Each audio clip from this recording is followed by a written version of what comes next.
What's going on, everybody? Good morning, good evening, wherever you are, and whatever time it is. Welcome back to another video with your man, Measureaholic.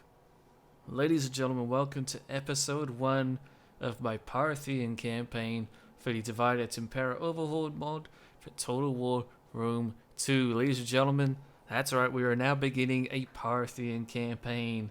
We will be also playing on the hard campaign difficulty. I'll still be keeping the battle difficulty at normal so as not to screw up the balance. Here is all of the buffs and debuffs that we received, but if you have checked out my Parthian faction overview, then you should already know this. And in fact, I'll link that down below in a pinned comment if you do want to check out my overview of the faction before we get started. Beyond that though, guys, all you need to know is that we're using a very different set of submods compared to my previous 2 campaigns for the Cimbri and the Spartans. I highly recommend you check out the description, see the new mod list. If you have any questions about any of the mods, please feel free to leave a comment and I'll try to reply as best as I can. But the main bottom line that you need to understand is that we are overhauling the graphics for this campaign. We'll be using the Orbis Terrarium 2 mod in addition to the new water mod that's just been released for it. In addition, we will also be using an entirely new reshade preset, which I may even try to release in the future if enough people enjoy it and show some interest. But until then, ladies and gentlemen, let's get into our very first Parthian campaign on the channel. Let's do this. Alrighty, ladies and gentlemen, here we are on the grand campaign map. We're skipping ahead, we're getting straight into this, we're not messing around. And as you can see, we start off with very little. We have our spy to the east over here, and then we have a very small army led by our current king, King Arsaces, in the city of Nisa itself. It is an okay settlement in that it does give us a warhorse resource, which will help us provide better cavalry in the long run. However, besides that, we start off with very little at our disposal. We do have some very nice men-at-arms troops, which are very good axemen. We have some archers available and some horse archers. But we can't recruit any of those units that are already in our army, at least not straight away, so I will be actually keeping them though, although it is debatable to disband them immediately. But here, let's check out our King Arsaces. He is a very young man of the age of 18. Both of his parents are dead, apparently, at least in the game they are. He has no siblings and no immediate family members, so he's a very young king, very inexperienced, and as such, he actually isn't really all that good of a commander. But thankfully, he has your man, Gaius Emergeholicus, to advise him and lead him into the campaign. But first off, though, you will see that we have some major difficulties to deal with in party loyalty. On the left-hand side of the screen, you can see the 3 different houses of nobles that are part of our basically upper class. And almost all of them are in the negative. Well, they all are at the start of the game. And quite a few of them have very bad traits that will make them hard to handle as the campaign moves forward. So what I'm going to do is a little bit extreme, but since we do have a poor leader and we're in a fairly poor situation, I am going to get it over and done with. And I'm actually going to try and crush this low party loyalty before we even expand our empire. Now, as you can see, we do have a poor leader, and we are just a tribal confederation, which gives us an instant -10 loyalty for all of our political parties. Now, while it does give us some nice military bonuses, the -10 to loyalty is just too massive, especially when we're playing on hard, which also gives us a -15 to party loyalty. We're just going to knock that right out on the first turn, and we're going to become a centralized kingdom. It doesn't give us any buffs to loyalty, but it doesn't give us any debuffs to loyalty, which will help us out in the long run. It might not be a important thing at the very beginning of the game. However, all DEI campaigns actually have a set amount of turns where you're protected from having a civil war. And so if we get this over and done with now, hopefully our parties will have enough time to recover and become loyal again before they can actually start to cause civil wars as we begin to expand. So instantly, we're going to change to become a centralized kingdom. Following this, though, we go to our diplomacy. We have no relations with anybody around us.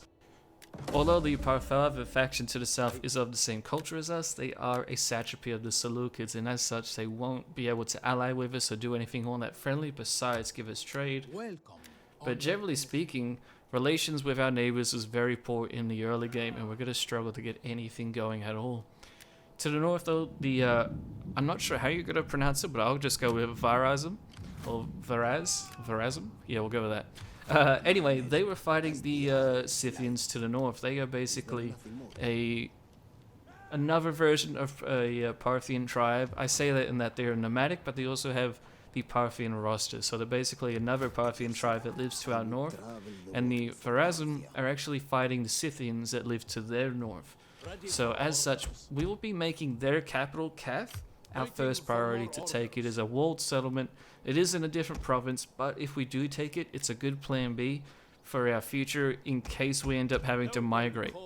In my faction overview, I did suggest to people to migrate if you can as Parthia, since you are only a one-hit or quit a faction, and as such, if you do get taken out early on, which is pretty common with Parthia, then your campaign's done.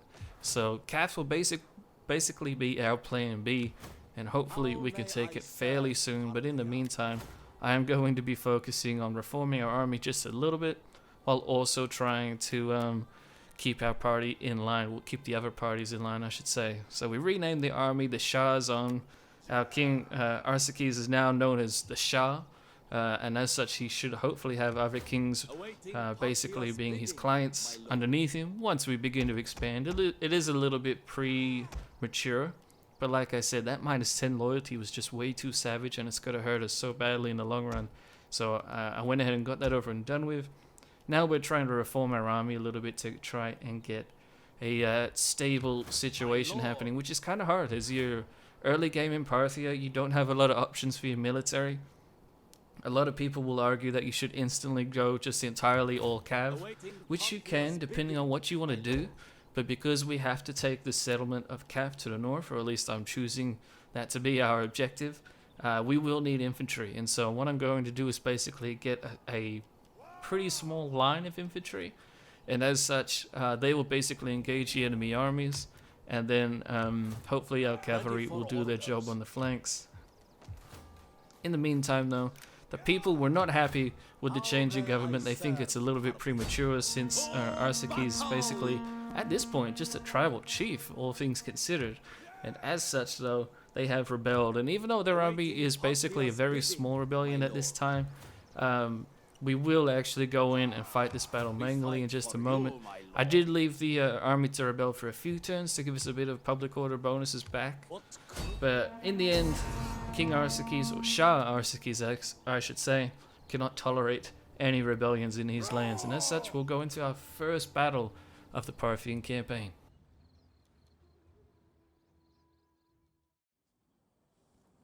And here we are on the battle map. We will check out our units very first off. This is our first little very low tier horse archer unit. It is the type of horse archer unit that we have only one of in our current army. We can't recruit any more of these just yet, so they're basically a levy horseman unit, basically a step down from the Dahe riders, which we'll also be using very, very heavily, which here they are right here with their spears in their hand.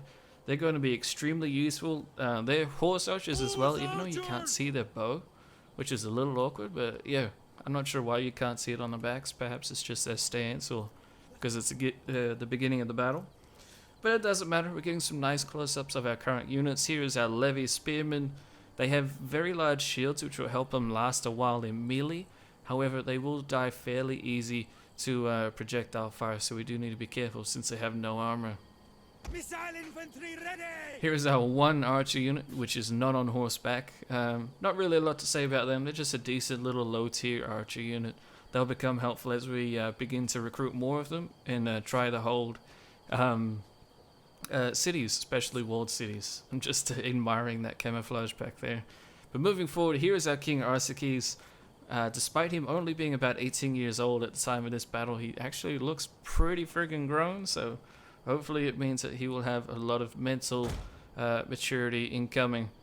But here's our last unit I want to check out, which is our Parthian men-at-arms. They are basically our high-tier elite infantry at this stage of the game. We won't be able to recruit any for quite a while, but they will be very useful in infantry engagements. They have good armor penetration. They even have their own javelin that they throw in before they get into combat, and as you can see, they have very good armor, so that will be very helpful as we move forward. So getting into the battle, we are pushing forward with a fairly standard cavalry on the left and right hand flank and our spearmen in the center. However, as we march forward, I notice that the enemy army has their archers in front. So what we're going to do is divert some of the cav from the flanks to our center, which will be ahead of our main army battle line. And then as we begin to slowly move forward, I am going to start giving attack orders to our infantry. I'm still going to make sure that they're only moving slowly though, so I have enough time to micro all of this effectively. We're basically going to do a very heavy shock charge with our entire army all at once here momentarily, but I'm keeping the cavalry in front so they can do this. You see, as they get very close to the enemy battle lines, the enemy archers actually have to turn around and run away. If they don't, they risk getting run down by our cavalry, and if they get that happening to them, then they'll just get wiped out instantly. So we disrupt the enemy archers. They only get a couple of shots off, which basically does no damage to our very lowly armored units. And in the meantime, our entire front line of infantry is charging forward to engage in their infantry, which will make them all clumped up, and it will even get some of the archers stuck in melee fighting. Then on the right hand flank here, you can see our cavalry are just charging on into the enemy archers that are left on the wings on their own. And this is actually a really nice strategy. I hadn't tried this for quite a while. It's my first time using a cav army in many months, and as such, I was a little bit worried about how our first battle would go. Even though we had plenty of units over them, we were going to win this battle no matter what. But I was worried about how much casualties we would take, and very quickly the entire enemy army begins to rout. We killed their general extremely quickly, and since we were able to surround the enemy army, they ended up routing in droves, and we just ran down the enemy archers and light infantry as they tried to run away from the battlefield. But just with that very blitzkrieg style assault on their position, the enemy rebels just can't handle it, and King Arsaces wins his first test.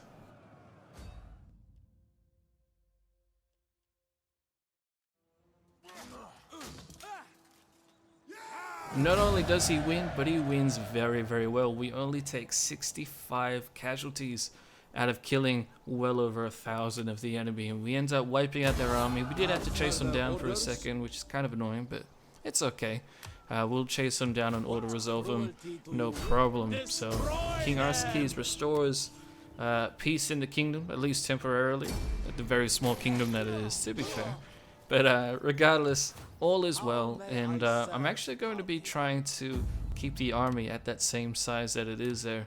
But in the meantime, what I want to show you is that we're actually trying to keep the House of Surin, which is one of the more disloyal houses, loyal by having them organize games in our capital of Nisa. And I'll be doing that every few turns, as basically now, all we have to do is wait and sit on our hands until the Seleucid vassals rebel. It would be nice if we could march north and take out the, I guess, fellow Parthians that are to our north. I'm just going to refer to them as the nomads, or the Varazim nomads. It'd be nice if we could march north and take them, but I don't want to go and march against them when the nations around us to the south and to the east may attack us as soon as we send our army away, which is definitely going to cost us the campaign. So I'm going to be very patient in this start overall. And so quite a few turns later, a couple years go by, King Arsaces gets a couple years older. He's now 20 years old. And as such, it is now time for him to marry. He marries a beautiful wife known as Roxana. She's 2 years older than him. Not a big deal. She's a very ambitious wife, so hopefully the new happy couple will end up making a beautiful imperial dynasty for all of Parthia and Persia moving forward. But we'll just have to wait and see on that. That is still quite a ways away. In the meantime, though, after several years of waiting, the Seleucid vassals finally rebel. I believe this was around turn 20 to 25, maybe more towards 20. But either way, it doesn't matter. Finally, the Seleucid vassals are rebelling, which gives us a lot of breathing room. So instantly, we're going to check out the diplomacy. Parthia to the south, our fellow Parthians are instantly declaring war on the Seleucids, as of the Haravan faction to the east, which is another Persian faction. To the east of them, there's another faction declaring war. However, the Asagata, oh wow, I can't even pronounce that. But anyway, the faction to the far south will be staying loyal to the Seleucids, but they're irrelevant anyway. The point is, Persia is basically in a massive clusterfuck of wars occurring all at once, and as such, we now need to take the chance and try and get ahead of everyone before one faction comes out on top. So I'm sending my spy far north towards Kath. He's been watching the city for quite a while, and now the city is completely vulnerable. The Varazim send their 2 armies that they had actually north to deal with the Scythian nomads that were encroaching on their lands, and as such, they've left the capital completely open. And so Shah Arsakes will be leading a surprise attack on them. It is a little bit cowardly, but you know, we gotta do what we gotta do. This is gonna be a very hard start of the campaign. Parthia is probably one of the harder campaigns in the game to get started, so I'm not taking any chances here, neither is he. We do try to get some diplomacy with the Bactrians, but they refuse, so we ended up offering the Scythians to the far north for us to join their war against the Varazim, just to get a little bit of extra diplomacy with them. It's nothing special, we won't even actually get any money from it, so it's not going to be all that crazy. The enemy does have a decently sized garrison, even though we outnumber them. At least half of our army is made purely out of cavalry, so this is a really bad army to be using to try and siege a city. However, after waiting a couple turns, the enemy garrison is not settling out against us, and as such we will have to assault the city. But we really have to win this. Kath is going to be our solid plan B, it's going to be our fallback position, it's going to be the Helm's Deep of Parthia, so we have to win this battle. Let's do it, everyone.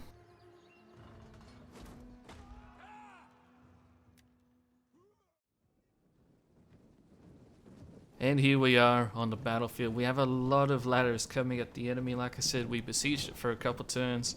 So as such, we have at least 6 ladders coming straight at them, which is quite a lot. I usually just assault with like 2 ladders and a ballista unit. But here we're trying to take our time and be a little bit more favorable for our units, because our units are really going to struggle. We're using basically just levy spearmen for this assault. Of course, they have the archer support as well from our cavalry and our 1 archer unit that's on foot.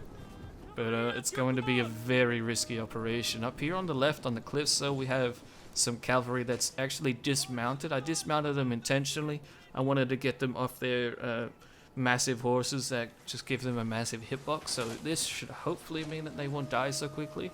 But the enemy has a lot of archers, and they are mass attacking my archers up here on the cliff, so we will take some pretty heavy casualties, but the main thing is that we're doing damage to them.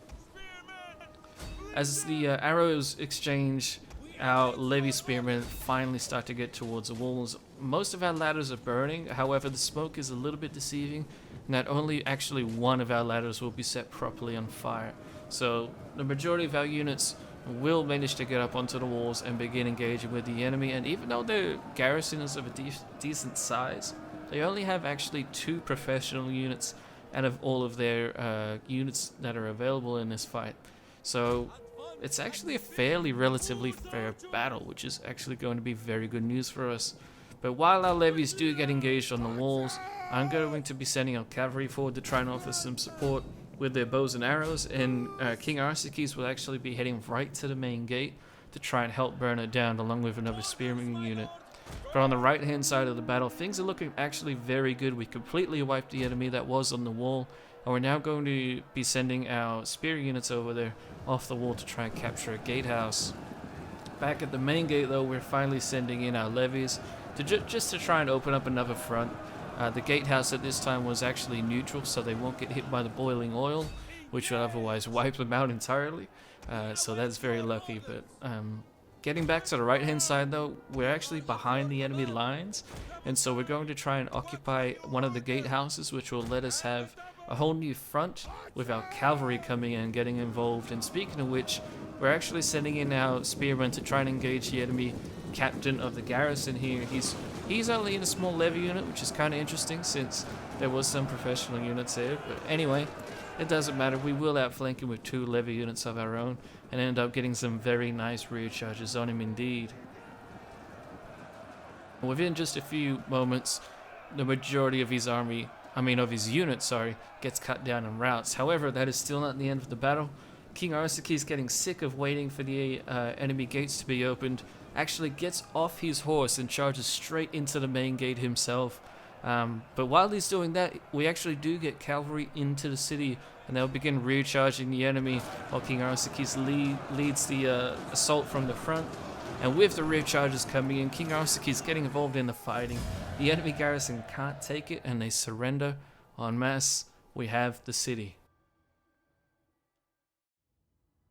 But it was at a very heavy cost. We lost over 800 men here, the majority of which were just levy spearmen, so they are fairly easily replaceable. However, we do need to be careful not to make a big habit out of this, since we don't have a lot of population to throw at the enemy. But yeah, beyond that though, majority of our units did the work that they had to. Our archers did very well. King Arsaces even got involved, like I said, and did very well personally. He led the charge like a good young king should. So, as such though, the Verasum are now taken out, and we now have our second settlement. Kath will not become our new capital, but it will become a very vital strategical position for us. Often in the early game of Parthia, Bactria will end up assaulting you, so hopefully if Bactria does end up declaring war on us, they'll just focus on Kath, which will be able to defend with a fairly small garrison and just a couple archer and cav units. So we'll have to wait and see though. That's going to be it for episode 1, ladies and gentlemen. Please let me know what you think of the new graphics setup and submods down below. Any questions, please feel free to throw them at me. But until then, ladies and gentlemen, thank you all for watching. Hope you guys enjoyed, and I shall see you in the next one.